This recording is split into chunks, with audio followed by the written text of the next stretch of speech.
June 6, 1944. 5 a.m., Krispek Battery, Normandy coast. The binoculars shook faintly in Oberleutnant zur See Walter Ohmsen's hands as he scanned the far horizon, capturing an image that would remain etched into his memory forever. In the dim, fading darkness before dawn, he saw something that shattered every promise made by the German High Command. The English Channel, long considered the natural barrier protecting the western flank of the Reich, had turned into a pathway of steel. Stretching endlessly from one horizon to the other was a vast armada, thousands of ships whose silhouettes blended together into one immense, advancing force. The invasion fleet consisted of 6,939 vessels, 1,213 warships, 4,126 landing craft, 736 support craft, and 864 merchant ships, crewed by more than 195,000 naval personnel representing 8 allied nations. At 5:52 a.m., Ohmsen's battery received the command to commence firing. 3 minutes later, at 5:55 a.m., the first rounds from the 210mm Czech-built Skoda guns arced toward the approaching Allied ships, mere droplets hurled against an incoming tidal wave. His battery exchanged fire with the U.S. cruisers USS Tuscaloosa and USS Quincy, as well as the battleship USS Nevada. By 6:30 a.m., his guns scored their only major success of the day, sinking the destroyer USS Corey, the sole U.S. destroyer lost on D-Day. From within the fortified concrete observation shelter perched above the Krispek battery, the 32-year-old naval officer had become the first German defender to spot and engage the Allied invasion of Fortress Europe. What Ohmsen observed through his Zeiss rangefinder that morning was more than just a fleet, it was the living, unmistakable proof of an industrial power that Nazi propaganda had insisted could never be assembled. The very arithmetic of Germany's defeat was approaching him at 8 knots. The transformation had begun. Within hours, German officers throughout Normandy would witness an overwhelming display of Allied industrial strength, obliterating every belief they held about the enemy's capabilities and marking the beginning of the collapse of Hitler's so-called thousand-year Reich. The previous night had already offered ominous warnings. At Army Group B headquarters in La Roche-Guyon, 50 miles inland, Lieutenant General Hans Speidel, Chief of Staff to Field Marshal Erwin Rommel since April 15, 1944, was reviewing increasingly alarming reports. Rommel, convinced that the weather prevented any invasion attempt, was away in Germany celebrating his wife's birthday. At 1:20 a.m., the 7th Army reported massive airborne landings across Normandy. More than 13,000 paratroopers from the U.S. 82nd and 101st Airborne Divisions were descending from Douglas C-47 Skitrans. General der Artillerie Erich Marx, commander of 84 Corps in St. Lo, sensed immediately what this meant. A veteran of the Eastern Front who had lost a leg at Stalingrad, Marx possessed tactical insight sharpened by years of brutal warfare. Yet even he, one of the Wehrmacht's most seasoned officers, could not grasp the full scale of what was now unfolding. Germany had prepared for an invasion. What it had not prepared for was an industrial storm capable of crushing its defenses through sheer material dominance. Vice Admiral Friedrich Ruge, appointed as naval advisor to Rommel in late 1943, had spent months evaluating the coastal fortifications. Born into a naval family in 1894, Ruge understood maritime warfare better than any German officer stationed in France. He had pressed for more mines, more obstacles, more guns. But as he would later write in his memoir, Ramlin, Normandy, we were preparing to fight the last war. They were bringing the next one. The German High Command had convinced itself that the Allies could mount an invasion with perhaps 20 divisions, supported by maybe 3,000 vessels. They based these calculations on their own capabilities, their own limitations, their own experience of scarcity and increasing industrial exhaustion. After 5 years of war, as the first light of dawn crept across the Normandy coast on June 6, German observers in bunkers and observation posts from Cherbourg to Le Havre began reporting the impossible. Not hundreds of ships, but thousands. Not a raid or a feint, but the largest amphibious invasion in human history. At strong point WN62, overlooking what would become known as Omaha Beach, Gerrit Heinrich so peered through his Machine guns embrasure at 5:45 a.m. The 20-year-old farm boy from Metzing had never seen the ocean before being stationed in Normandy. Now he saw no ocean at all, only steel ships everywhere, CO would later write in his memoir. Big ships, small ships, fat ships with flat bottoms, destroyers, racing back and forth like sheepdogs. The horizon was gone. I tried to count, but gave up at 100. There were thousands. Across the 50 miles invasion front, German officers and soldiers experienced the same stunning realization. They were facing not just superior numbers, but a different order of magnitude entirely. At 5:30 a.m., the naval bombardment commenced. Available to the fleet were 5 battleships, 20 cruisers, 65 destroyers, and 2 monitors. For the German defenders, it was their first lesson in American industrial mathematics. The USS Texas alone fired 255 rounds from her 14-inch guns in the first hour. Each shell weighed 1,400 pounds. In 60 minutes, one ship had delivered 178 tons of high explosives, more than many German artillery regiments possessed in total ammunition reserves. Before the first soldier set foot on the beaches, the Allied naval forces had fired approximately 50,000 shells from destroyers, 23,000 shells from cruisers, and 3,500 shells from battleships. Roughly 130,000 tons of explosive ordnance. General de Infantry G.A. Blumenritt, Chief of Staff to Commander-in-Chief West, would later testify, "We had prepared to fight soldiers. We found ourselves fighting factories." At 6 a.m., as naval shells continued to pulverize the Atlantic Wall, German defenders witnessed the second demonstration of Allied industrial superiority. The sky filled with aircraft, not dozens or hundreds, but thousands.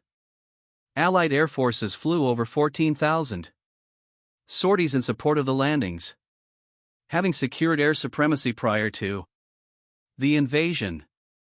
The Luftwaffe had approximately 300 operational aircraft in all of France. On D-Day, they managed 319 sorties. The Allies flew 14,674. For every German plane in the air, there were 46 Allied aircraft. The mathematics were not just unfavorable, they were absurd. Major Isef Prill commanding Jagdgeschwader 26 made the only Luftwaffe attack on the invasion beaches that morning. With just his wingman, Hinz Vodakik, he strafed Sword Beach once before fleeing from dozens of Allied fighters. This well-documented episode highlighted the utter ineffectiveness of German air and coastal defenses. Despite the formidable firepower arrayed before them, German units in some positions initially hoped they could hold. At Omaha Beach, the 352nd Infantry Division occupied strong positions atop bluffs overlooking the shoreline. Concrete bunkers bristling with machine guns created interlocking fields of fire, and the first waves of American infantry from the 1st and 29th Divisions walked straight into a deadly hail of bullets. From the moment U.S. soldiers hit the sand at 6:30 a.m., German fire erupted from fortified positions. Heinrich So, operating an MG-42 at Weiterstandsness 62, fired over 12,000 rounds that morning, according to his own testimony. He watched American soldiers fall by the dozens, even hundreds, while bodies floated in the surf and the beach turned crimson with blood. For a fleeting moment, it seemed the Atlantic Wall might withstand the assault. Then the destroyers arrived. Around 8 a.m., as the situation on Omaha became critical and General Omar Bradley considered a possible withdrawal, something unprecedented occurred. U.S. destroyers, disregarding the risk of grounding or mines, advanced to within 1,000 yards of the beach, placing their naval guns at point-blank range. The USS Maddox, USS Carmack, USS Doyle, and USS Frankfurt trained their 5-inch cannons on individual German strongpoints. At such close range, they could not miss. This decisive action, meticulously recorded in naval logs, broke the German defense at Omaha. It was in that moment that German officers began to grasp the true scale of American industrial and military power. It was not just the sheer number of ships, it was the willingness to risk them, to treat them as expendable instruments. The destroyer USS Corey was lost, yet others immediately took its place. Unlike the Germans, Americans did not see ships as precious or irreplaceable, they were tools, and thousands more were available. As the morning unfolded, German observers witnessed what defied conventional understanding of amphibious warfare. Landing craft arrived in unending waves, transporting men and material hour after hour. The variety of specialized vessels astonished them. LCTs, landing craft, tank, deposited 30-ton Sherman tanks directly onto the beaches. LSTs, landing ship, tank, massive 328-foot vessels, beached themselves and opened bow doors to unload entire tank companies. DUKW amphibious trucks swam ashore, drove up the sand, and delivered supplies directly to combat units. By nightfall, approximately 156,000 Allied troops were ashore, 132,715 by sea and 23,400 airborne. This force alone exceeded the entire German 7th Army stationed in Normandy. In the first 24 hours, Allied achievements included 156,000 personnel, 20,000 vehicles, 1,700 tanks, and 15,000 tons of supplies. By comparison, the German 7th Army had fewer than 500 operational tanks. The Allies had landed 3 times as many in a single day. The German response revealed not only material inferiority but systemic paralysis in the face of overwhelming enemy capability. The famed panzer divisions that had conquered France in 6 weeks in 1940 were rendered ineffective by Allied air supremacy and naval gunfire. The 21st Panzer Division, the only armored unit close enough to intervene on D-Day, took 3 hours to move the 10 miles from Ronceville to the battlefield. What should have been a powerful armored counterattack became a procession of burning vehicles. When the surviving panzers finally engaged British forces near Sword Beach, naval gunfire directed by forward observers wreaked havoc. HMS Warspite, positioned 15 miles offshore, fired 15-inch shells capable of penetrating any tank. SS Standartenführer Kurt Meyer, commander of the 25th SS Panzergrenadier Regiment, would later write, "The enemy's material superiority was so overwhelming that our forces were swept aside like a wave against a rock." On June 7, D-Day +1, German reconnaissance aircraft returned photographs that senior officers initially refused to believe. The Allies were constructing harbors, not capturing ports, building them entirely from scratch in open water. The Mulberry harbors demonstrated industrial capability on a scale that defied comprehension. Prefabricated in Britain, these artificial ports consisted of 600,000 tons of concrete, 33 jetties, 10 miles of floating roadways, and 93 deliberately sunk ships acting as breakwaters. Within 2 weeks, the harbors were handling 9,000 tons of supplies daily, more than many French ports. The Germans had spent 4 years fortifying the Atlantic Wall to protect ports. The Allies simply bypassed the need for them entirely. Throughout June 1944, German commanders gradually understood the full extent of their intelligence failure. Operation Fortitude's elaborate deception had convinced them that Normandy was a diversion, and that the real invasion would occur at Pas-de-Calais, led by Patton's fictitious 1st U.S. Army Group. For crucial weeks, German reserves remained immobilized, awaiting an assault that would never come.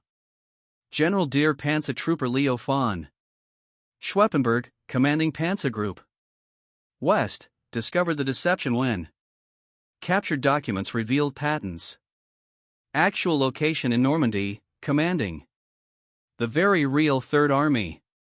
As June progressed into July, German officers' reports to higher headquarters became increasingly desperate. General Feld Marshal Gert von Rundstedt, Commander-in-Chief West, received a call from Field Marshal Wilhelm Kittel at OKW, demanding to know why the invasion hadn't been thrown back into the sea. When Kittel asked what should be done, Rundstedt famously replied, "Make peace. You fools! What else can you do?" 4. This honesty, Rundstedt was immediately relieved of command. Field Marshal Erwin Rommel met with Hitler on June 17 at Margeville, France. According to documented accounts, Rommel presented statistics showing the hopelessness of the German position, complete Allied air supremacy, German divisions at 30% strength, and the impossibility of daylight movement due to naval gunfire.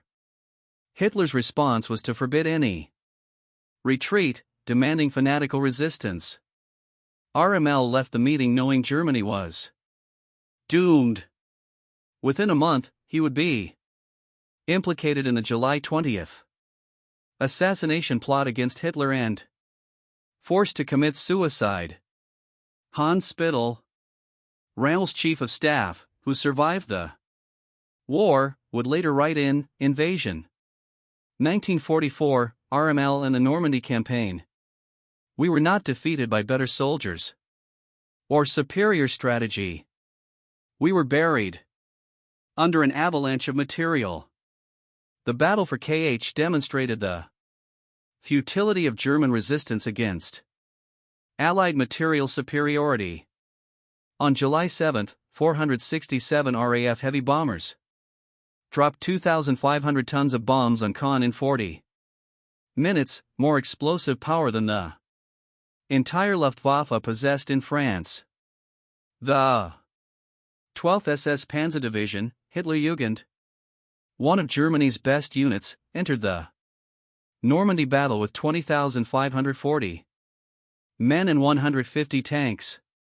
After 6 weeks, it had 300 men and no tanks, losing 8,000 soldiers in the file's pocket alone.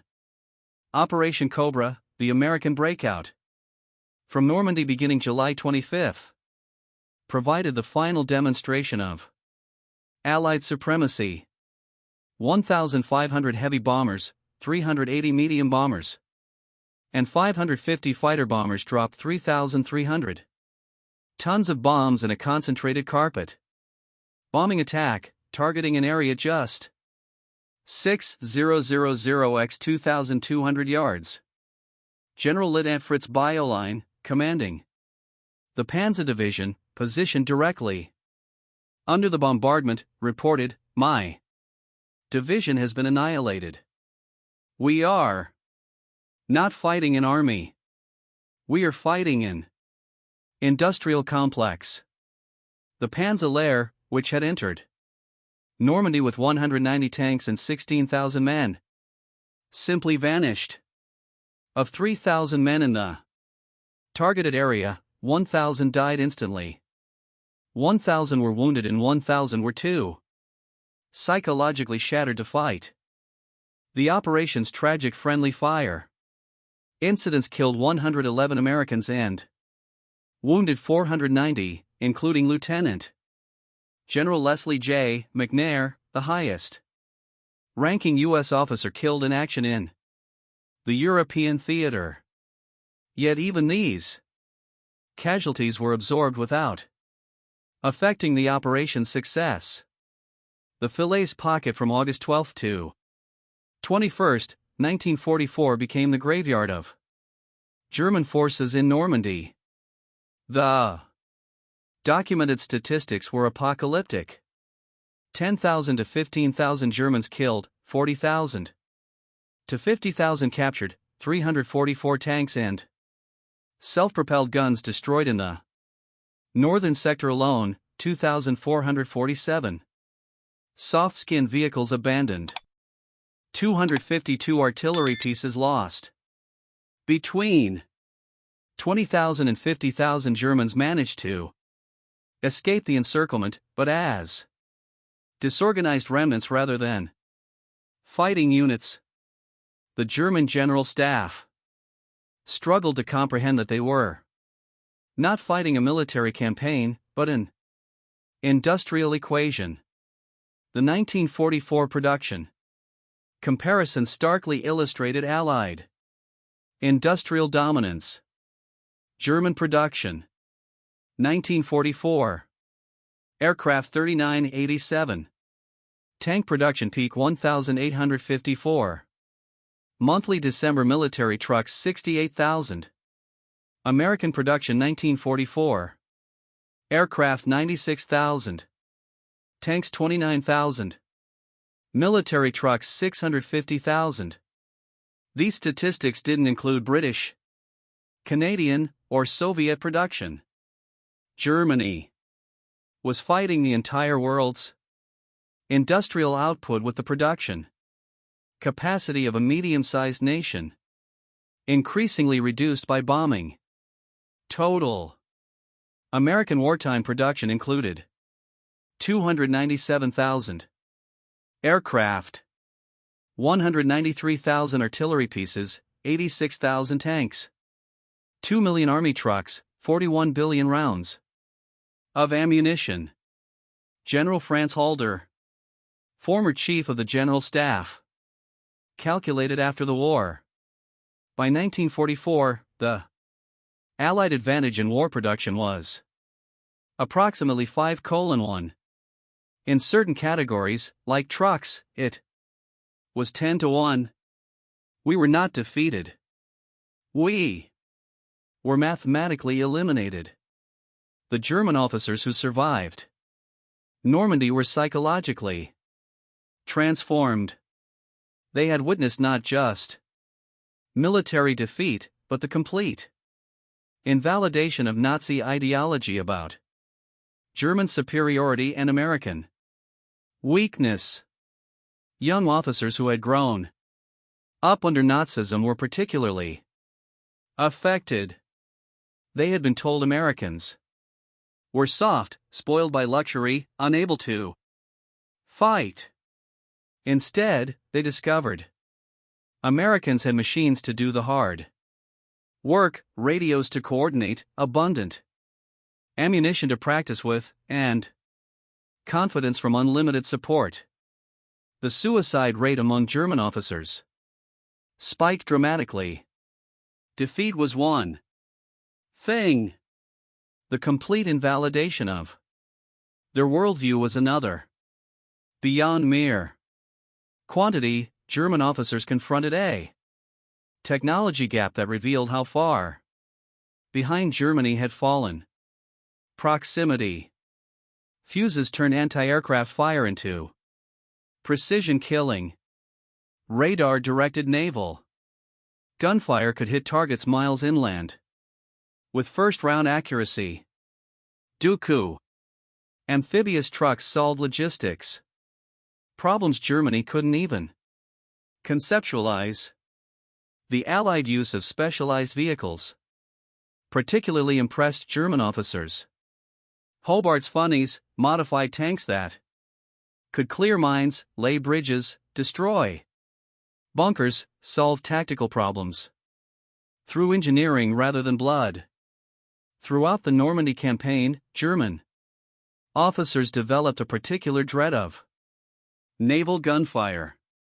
The battleship HMS Rodney's 16-inch guns could fire 24, 48 lb shells 23 miles inland. The USS Nevada, USS Texas, and HMS Warspite turned their main batteries into super-heavy artillery that could obliterate any target. German artillery attempting counterfire against naval vessels learned the futility of their task. Ships moved. They also shot back with. By July 1944, German movement in daylight had become virtually impossible. Allied fighter bombers operating in cab ranks controlled by forward observers could strike any target within minutes. The statistics were overwhelming. Allied aircraft in theater 12,000 plus. German aircraft 300 to 500. Allied sorties per day 5,000 to 8,000. German sorties 50 to 100 when possible. The final statistics from the Normandy campaign told the story of industrial warfare Allied achievement. June 6 to August 30, 1944. Personnel landed 252, 299. Vehicles landed 438,471. Supplies landed 398, 259. Tons. Aircraft sorties 480,000 plus.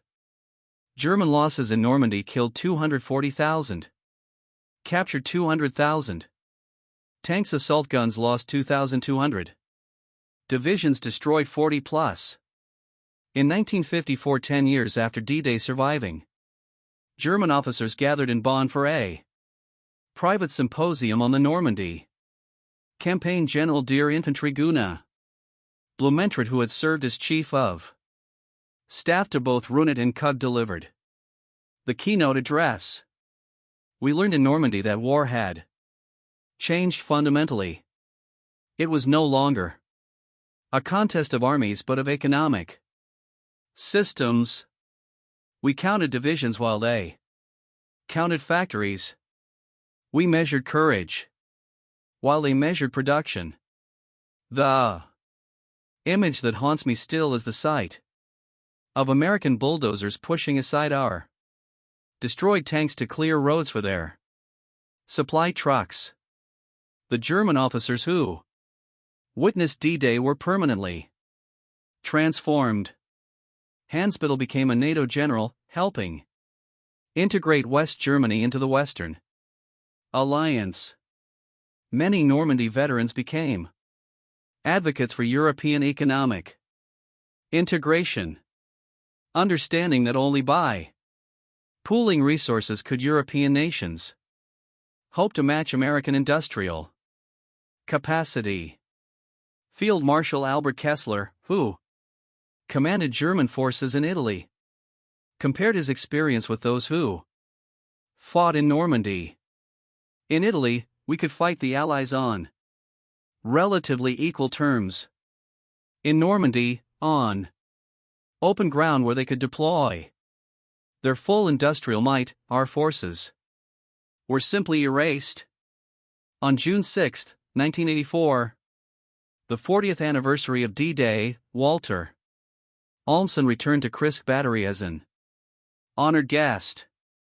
The former Oberleutnant Zori, now 73, stood at the same observation post where he had first sighted the invasion fleet.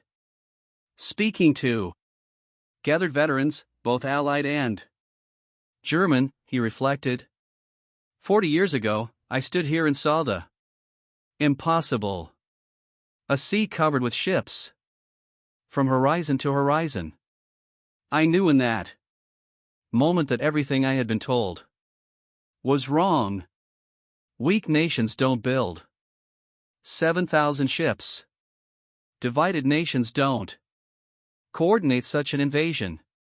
I fired my guns at that armada, and I might as well have been throwing stones at the tide. We sank one destroyer, damaged a few others. For every ship we hit, 100 passed unharmed. Today, young officers study Normandy to learn tactics, but the deeper lesson is far simpler. In modern warfare, victory belongs to the side that can produce the most. Industrial capacity is military power. The vast armada I witnessed that morning was not merely an invasion fleet, it was American industrial strength made tangible. The German officers who watched nearly 7,000 Allied ships advance on D-Day saw more than a military operation. They saw the future of war, where industrial output outweighed traditional strategy, training, or valor. The impossible fleet stretching from horizon to horizon embodied the latent power of democracy unleashed, industrial production harnessed for military purpose on a scale that rendered conventional military skill almost irrelevant. Germany had prepared for battle, but instead of facing a tactical engagement, they confronted the full weight of America's industrial machine. In that moment, the German officers understood with stark clarity that the war they knew had ended, and a new kind of conflict had begun, one defined by factories, logistics, and mass production. Their defeat was not measured in battlefield maneuvers but in arithmetic, not in courage but in the availability of trucks and material. It was a lesson written in steel across the waters of the English Channel on June 6, 1944, when thousands of ships declared that American industrial power had arrived in Europe and nothing would ever be the same again.